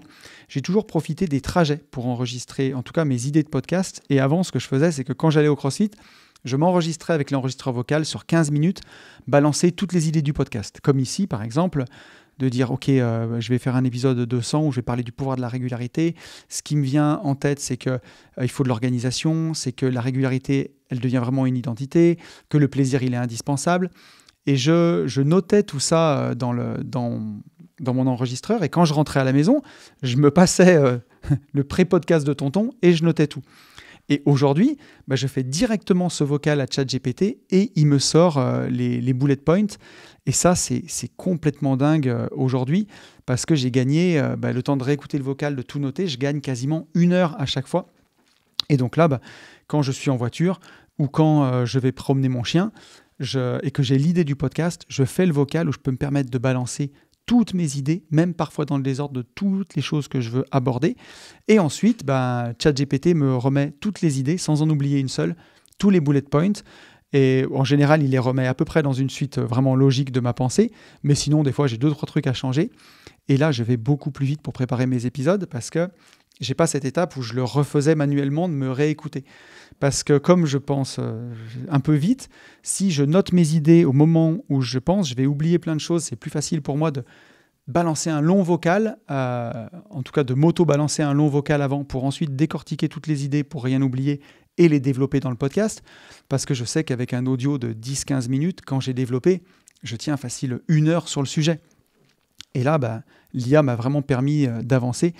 Et c'est ça qui me permet de construire ma vie aujourd'hui, cette organisation, en tout cas pour revenir sur le sujet de l'organisation, c'est ça qui me permet de construire ma vie en étant libre dans ma tête, parce que je sais que tout est carré. Je sais que je vais, sur les préparations de podcast, aujourd'hui je vais beaucoup plus vite. En maximum aujourd'hui, la moyenne ça doit être peut-être 2 heures de préparation, je dirais, sur les épisodes solo. Entre 2 heures et 2 heures et demie peut-être, parce qu'après je renote, je peaufine, et puis j'ai toute une part de réflexion avant que je balance ce fameux vocal. J'ai toute une part de réflexion dans ma tête où je vais mûrir le sujet, et parfois je note dans mes notes toutes les choses qui me paraissent importantes à dire, et quand je refais le vocal, je reprends mes premières notes, et ensuite j'y vais. Et parfois il y a certains points où, comme dans le podcast sur le gauchisme mental, chaque mot est important, parce qu'il faut faire très attention à ce que je dis aussi. Et là, il y a des parties où je vais même carrément les rédiger et dans le podcast pour vraiment m'en imprégner. Après, je ne les lis pas telles quelles, mais vraiment pour mettre ma pensée vraiment à plat. Mais en tout cas, voilà, c'est cette préparation, cette anticipation qui me permet de vraiment, cette organisation qui me permet vraiment d'être libre dans ma tête et une fois de plus, être libre dans le cadre. Parce que je sais que quoi qu'il arrive, le créneau du podcast est réservé. Mes associés le connaissent, donc ils ne me prennent jamais de rendez-vous le jeudi entre 8h et 10h. Et le créneau est réservé, en fait. Donc après, je peux être libre de penser à tout. J'ai plus à penser à me dire quel jour j'enregistre, à quelle heure, est-ce qu'il y aura le temps de faire le montage. Tout est calé. Et donc c'est pareil pour vous, si vous voulez mettre une nouvelle habitude dans votre vie, je vous conseille vraiment de l'inscrire dans votre agenda sur plusieurs mois, plusieurs semaines à l'avance. Si vous voulez aller au CrossFit 2 fois par semaine, notez vos séances de CrossFit dans l'agenda sur 6 mois pour être sûr de ne pas vous faire avoir avec un rendez-vous avec quelque chose et que ça ne saute pas au premier prétexte. Ça, c'est vraiment important. Si vous vous êtes fixé de visiter ou en tout cas de faire des sessions pour trouver des annonces ou aller faire le tour des agences IMO pendant quelques mois, mettez des créneaux dans votre agenda. Si vous êtes promis de faire une formation, si on prend, j'en aurais fait de la pub pour l'arbitrage de patrimoine cette semaine, mais une formation comme l'arbitrage de patrimoine qui dure 8 heures, si vous voulez la faire vraiment comme il faut et aller au bout des choses, c'est bien de se mettre 8 heures dans son agenda, par exemple sur 15 jours ou sur 3 semaines, de rendez-vous avec vous-même pour vous former, pour être sûr de bien aller au bout, de bien tout intégrer, pour pouvoir appliquer, parce que c'est ça qui est important, c'est d'appliquer derrière sur votre patrimoine pour le propulser et vraiment atteindre un rendement exponentiel. Donc, Voilà, dès qu'on veut mettre une nouvelle habitude dans notre vie, il faut y faire de la place. Et donc, on va voir avec le point prochain, il y a toujours des astuces quand on veut prendre de l'avance et qu'on doit faire face à l'imprévu. Ce point numéro 8, c'est qu'il faut des jokers, il faut des jokers intelligents. Et voilà, c'est ce qui permet aussi d'être régulier malgré tout, parfois, c'est pas tricher, mais c'est d'avoir un petit joker. Et donc, vous l'avez compris, aujourd'hui, j'ai quand même cet engagement fort avec moi-même qui fait que, quoi qu'il arrive, le podcast sortira. Ça fait partie de moi, on l'a dit tout à l'heure. Et avoir des jokers intelligents, ça permet de faire face à tout. Ça peut être des interviews qu'on a enregistrées très en avance, quand on en a eu l'occasion et qu'on a gardé sous le coude. Ça peut être comme je l'ai fait cet été, pourquoi pas ? Une rétrospective. Faut pas en abuser, bien entendu. Là, je pars sur le podcast. Mais cet été, ça a permis de redécouvrir des épisodes plus anciens que peut-être plein de nouveaux sur la chaîne n'avaient pas écouté. En y apportant mon regard, il y a quand même de la valeur. Ça permet de remettre en avant du travail qu'on avait fait à l'époque. Donc c'est un joker. Des épisodes spontanés, en mobilité, comme certains épisodes que j'ai enregistrés à l'hôtel, vraiment, où je vais plus raconter des choses du quotidien, des choses que j'ai vécues, et utiliser mon vécu, quelque chose que je suis en train de vivre en ce moment, pour faire du contenu. Ça demande moins de préparation, et au moins, ce qu'on vit, c'est frais, ça permet d'en faire quelque chose, et de le faire tout de suite. C'est autant de solutions pour rester régulier, sans tricher. Et parfois, en étant régulier, on peut avoir des surprises, des surprises vraiment positives. Il y a beaucoup de bonnes choses qui viennent par hasard avec la régularité qu'on s'impose. Même si on a utilisé un joker intelligent, un épisode qui est spontané, je le disais tout à l'heure, il peut bien plus marquer qu'un épisode qui est très travaillé, juste parce qu'on a été présent, on a répondu présent ce jour-là, et on l'a fait quand même. Et moi, il y a 2 jokers dont je me rappelle, que j'ai utilisé au dernier moment, des featuring imprévus, ça m'est arrivé 2 fois, où vraiment le dimanche avant d'enregistrer, le dimanche avant que le podcast sorte, à l'époque, j'ai eu une semaine de fou, j'ai pas pu, et les 2 jokers que j'ai utilisés, c'est Yann et Ben. Je leur ai dit, écoutez les gars, est-ce que ça vous embête qu'on fasse un duo au dernier moment, parce que je suis dans la mouise, je peux pas sortir le podcast, j'ai rien, et j'ai pas de sujet, j'ai pas d'idée, ou si je fais quelque chose tout seul, je vais le bâcler. Et on a une discussion, on se met un thème et on discute pendant 1 heure dessus. Et ça a été Yann et Benjamin et ça a été 2 super épisodes sur lesquels j'ai eu de super retours. Donc parfois on peut avoir des très bonnes surprises avec un joker imprévu. J'en ai un peu parlé avant, mais dans les moments où j'étais surchargé de travail, où je manquais vraiment de temps, la solution, c'est des épisodes spontanés où je raconte ce que je vis, je raconte ce qui se passe en ce moment, les leçons que j'en tire, mes difficultés. C'est des épisodes plus simples, mais qui sont authentiques, qui marchent très très bien et qui m'ont aidé à sortir du contenu quand je ne pouvais pas préparer, quand je n'avais pas le temps de faire quelque chose de plus construit en tout cas. Et ça, je trouve que, je l'en parle pour le podcasting, mais c'est adaptable sur plein d'habitudes qu'on va implémenter. Si vous vous entraînez au CrossFit, vous avez l'habitude et que la salle elle est à 1 demi-heure de la maison et qu'à chaque fois il vous faut 2h30 aller-retour pour y aller, faire le sport, vous doucher, et que là vous n'avez plus le temps, pourquoi pas s'entraîner à la maison, tout simplement se construire un programme ou se mettre une vidéo YouTube où il y a des pompes, des fentes, du squat, des choses comme ça. C'est un joker pour le coup. Je ne vous dis pas qu'il faut vous entraîner tout le temps comme ça, mais vous allez peut-être sortir de votre zone de confort, vous allez peut-être faire une séance hyper cardio que vous n'avez pas l'habitude de faire, découvrir des nouvelles choses sur vous, parce que vous avez décidé de faire quand même si ce n'est pas ce que vous faites habituellement. Et l'idée, c'est à retenir de ce point, c'est si vous êtes fixé quelque chose qui est important pour vous et que ça requiert une habitude, parfois quand c'est difficile, adaptez-le avec votre vie actuelle, mais ne vous en détachez pas. Faites quand même. Voilà, adaptez, trouvez vous aussi un joker intelligent. Le 9e point, l'avant-dernier, c'est que l'habitude crée de la maîtrise. Et ça, c'est aussi hyper, hyper important. On en a un peu parlé en filigrane, mais après 200 épisodes de podcast, aujourd'hui, même en impro, ça sort. Et ça serait rigolo de le faire. De faire un podcast, je ne me suis pas encore lancé ce défi, vraiment. Mais de me dire, je ne sais pas de quoi je vais parler. Et on y va, où je note 3 mots sur une feuille et j'y vais. Je sais que Rudy, qui m'a aidé à me lancer dans le podcast, Rudy Koya, qui aujourd'hui a encore 3 podcasts, le Superphysique Podcast, Leadercast, et avant c'était les Secrets du Sport, mais je crois que c'est Hybride Podcast maintenant, où il parle beaucoup d'Irox. Et Rudy est capable de faire un podcast de 40 minutes avec 2 mots. Je pense que j'en suis capable, mais j'ai jamais essayé. Mais voilà, ça serait assez drôle à faire. Mais voilà, c'est bien beau de se rendre compte que Ça crée de la maîtrise de faire, mais encore une fois, il faut être en mesure de se rendre compte de ses capacités et de voir ses victoires. Moi, des fois, je me dis que j'en suis encore pas là parce que je sais que je serais capable de faire un podcast qui, je pense, ce serait bien, avec en mettant seulement quelques mots et en développant sur un sujet. Mais voilà, il faut bien se faire confiance pour pouvoir le faire. Je pense qu'aujourd'hui, je serais capable de le faire pour le fun. Est-ce que je le publie ? À voir. Et voilà. Mais par contre, je me rends compte que j'ai quand même, avec le temps, énormément capitalisé sur tout ce que j'ai fait. Et aujourd'hui, bien entendu, je m'affole plus. Hier à midi, j'avais toujours pas le sujet pour le podcast que j'allais faire pour le 200e et j'étais pas affolé. Je me suis dit, bon, il faut falloir quand même que je le trouve dans l'après-midi, mais j'étais pas affolé parce que j'ai capitalisé sur ça, sur tout ce que j'ai fait. Et je me suis dit, mec, tu as été capable de faire 199 podcasts. Tu seras capable d'en faire un 200e en une après-midi, c'est sûr. Mais voilà, combien d'entrepreneurs ne capitalisent pas sur leur succès ? Et à commencer par moi, à l'époque avec le podcast, quand je suis passé de une semaine à tous les 15 jours, je ne pense pas que je capitalisais sur tout ce que j'avais fait de bien, sur toute cette régularité, comme je le méritais. Je ne le voyais pas. Et le jour où j'ai affiné ma perception pour me rendre compte de mes compétences et me faire vraiment confiance, voilà, ça a changé, les choses ont changé. Et un des meilleurs exemples, c'est le podcast avec Enzo. Pour le podcast avec Enzo, je prépare toute une liste de questions sur le e-commerce.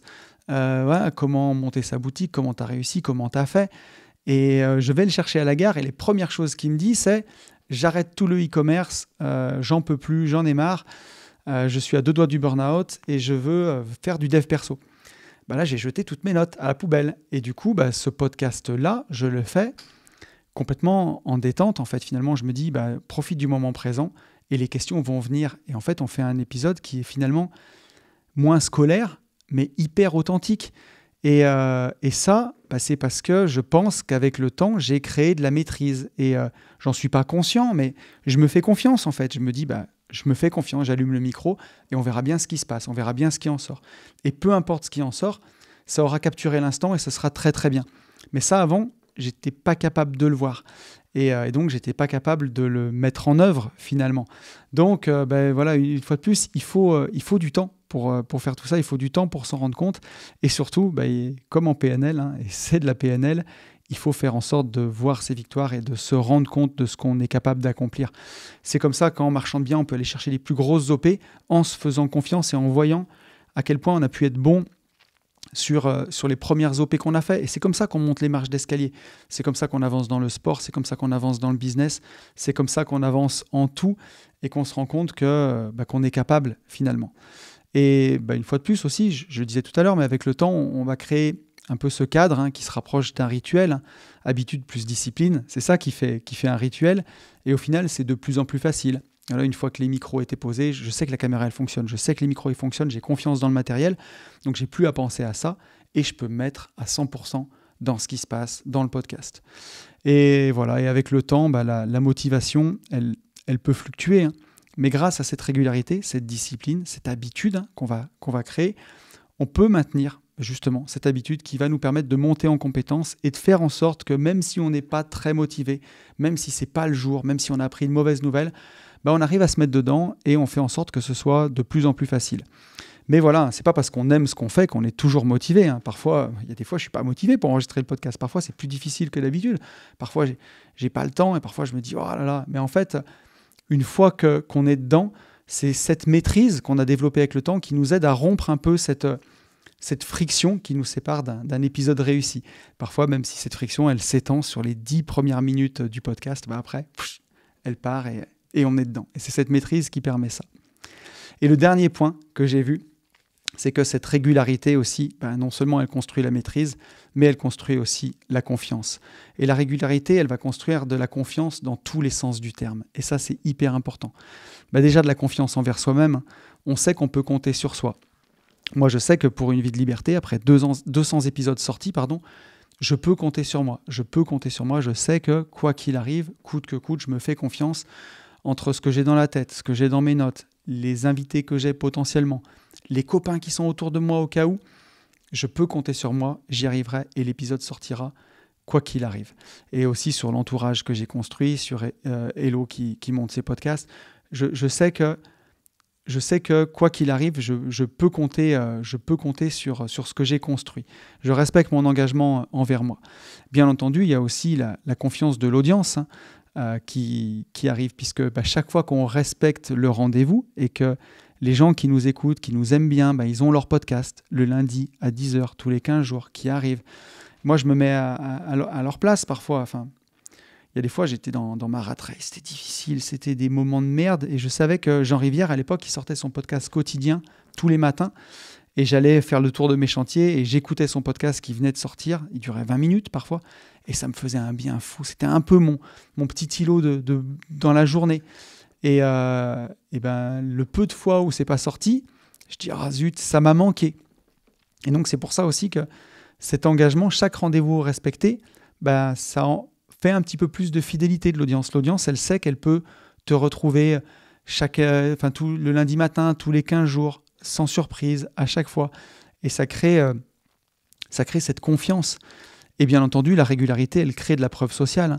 Aujourd'hui, les épisodes d'Une vie de liberté qui sont sortis, il y en a 200 et ils s'accumulent et ça parle de soi-même. Et aujourd'hui, je le vois quand il y a des gens qui viennent me voir sur Insta ou quand je réponds à des commentaires. Des fois, je le prends, le truc, encore un vendeur de formation, comme si c'était une insulte, sachant que la façon dont on le fait, nous, on n'a jamais fait de publicité payante pour les formations. C'est 100% de SEO, de bouche à oreille. Et cette régularité aussi, elle crée une preuve sociale quelque part. Parce qu'aujourd'hui, sur Une vie de liberté, il y a 200 épisodes. Les épisodes, ils s'accumulent et ça parle de soi-même au bout d'un moment. Ça fait 6 ans, ça fait 200 épisodes. Et parfois, quand je commente sur d'autres chaînes YouTube ou sur Instagram, ça arrive que je me prenne, ou sur des commentaires de réel, encore un énième vendeur de formation. Comme si vendeur de formation, c'était une insulte. Alors bien entendu, il y a des gens qui ternissent ce truc-là parce que c'est à coup de grand renfort de publicité hyper putaclic et que derrière, il n'y a rien.